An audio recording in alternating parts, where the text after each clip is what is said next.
Assalamualaikum warahmatullahi wabarakatuh. Selamat datang kembali di Menuju Cahaya TV. Beberapa tahun yang lalu, membahas atau mengkritik kelompok yang mengaku sebagai keturunan Rasulullah Shallallahu Alaihi Wasallam adalah hal yang sangat jarang dilakukan secara terbuka. Banyak orang memilih untuk diam, sebab khawatir dianggap sedang menghina keturunan Nabi atau dituduh tidak memiliki adab serta rasa hormat kepada para ulama. Namun, keadaan perlahan berubah ketika muncul sebuah kajian ilmiah yang disusun oleh Kiai Imaduddin. Melalui pendekatan penelitian filologi dan penelusuran mendalam terhadap sumber-sumber sejarah, beliau mempertanyakan keabsahan mata rantai nasab Ba'alawi yang selama berabad-abad diyakini tersambung langsung kepada Rasulullah Shallallahu Alaihi Wasallam. Ketika saya sekarang mengkritik Habib Bahar, saya tidak akan kualat karena dia bukan keturunan Nabi. Jadi sentimen itu, polemik mengenai nasab Ba'alawi tidak lagi sekedar menjadi pembahasan terbatas di kalangan akademisi atau ahli sejarah semata. Isu ini berkembang menjadi diskusi luas yang melibatkan ulama, peneliti, tokoh masyarakat, hingga kalangan umat Islam pada umumnya. Sejak kapan kita jadi budaknya orang-orang Yaman? Maka saya sebagai anak bangsa tersinggung, apalagi cerita-cerita hurufatnya itu. Bisa nurunkan emas. Kalau bisa nurunkan emas, banyak di YouTube itu, Pak. Iya, bahwa kalau seorang Habib yang gila itu lebih mulia dari 70 kepala kiai gitu kan ada. Nih golongan-golongan Habib-Habib nih dekat Indonesia sekarang ni tengah kacau apabila golongan-golongan Habib ni mendakwa dengan dakwaan yang pelbagai yang tak ada dalam agama sebelum ni pun. Dia mendakwa, dia kata Habib dia mi'raj setiap malam. Nabi Muhammad pun mi'raj sekali je. Ada Habib yang kata kalau tidak kerana malu dan segan pada Allah Azza wa Jal, aku boleh arahkan neraka jahanam itu untuk padam. Ini golongan Habib yang mula masuk ke dalam Malaysia ni. Dibiarkan secara bebas mendakwa. Dia kata dia duduk kat Surabaya.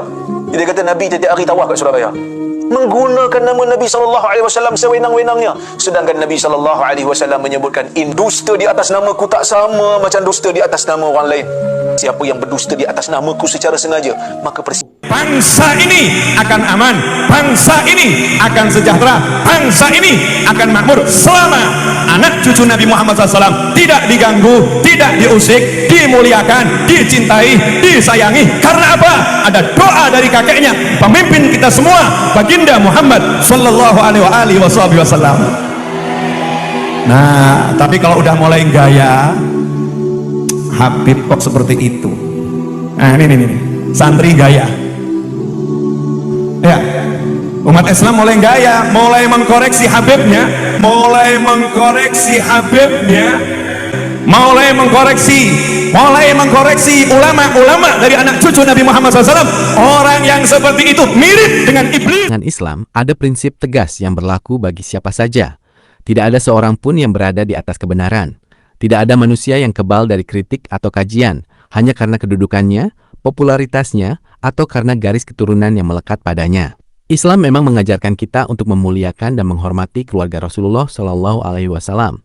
Akan tetapi, penghormatan tersebut tidak boleh dimaknai sebagai penutupan ruang diskusi, pembatasan penelitian, atau pelarangan mengemukakan kritik selama disampaikan dengan cara yang benar dan santun. Al-Quran sendiri telah menjelaskan dengan jelas bahwa ukuran kemuliaan seseorang di sisi Allah tidak ditentukan oleh nasab, warna kulit, suku bangsa, ataupun status sosial yang dimilikinya. Allah Subhanahu wa Ta'ala berfirman dalam surah Al-Hujurat ayat 13, "Sesungguhnya yang paling mulia di antara kamu di sisi Allah ialah orang yang paling bertakwa." Ayat ini menjadi landasan utama. Kemuliaan tidaklah diwariskan melalui darah atau silsilah, melainkan dibangun di atas dasar iman dan ketakwaan kepada Allah. Rasulullah Shallallahu Alaihi Wasallam bahkan pernah memberikan peringatan tegas kepada putri tercintanya Fatimah Az-Zahra bahwa kedekatan nasab dan hubungan darah dengannya sama sekali tidak dapat menggantikan tanggung jawab pribadi dan amal perbuatan masing-masing manusia di hadapan Allah Subhanahu wa Ta'ala. Jadi polemik ini munculnya dari mana? Saya mohon maaf, dari orang-orang habaib. Saya ingin menyatakan seperti ini. Sebelum tahun 2000-an, habaib di Indonesia itu pun bisa dikritik. Siapa pun bisa dikritik.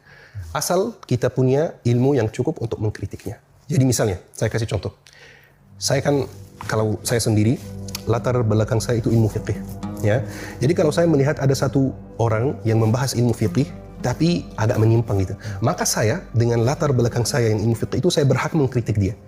Kalau soal akhlak, ya bisa saja semua orang kritik ya. Jadi kalau soal boleh dikritik, sangat boleh dikritik. Ya, nggak ada yang terhindar dari dosa, gak ada manusia yang tidak bersalah, semua bisa jatuh dalam kesalahan.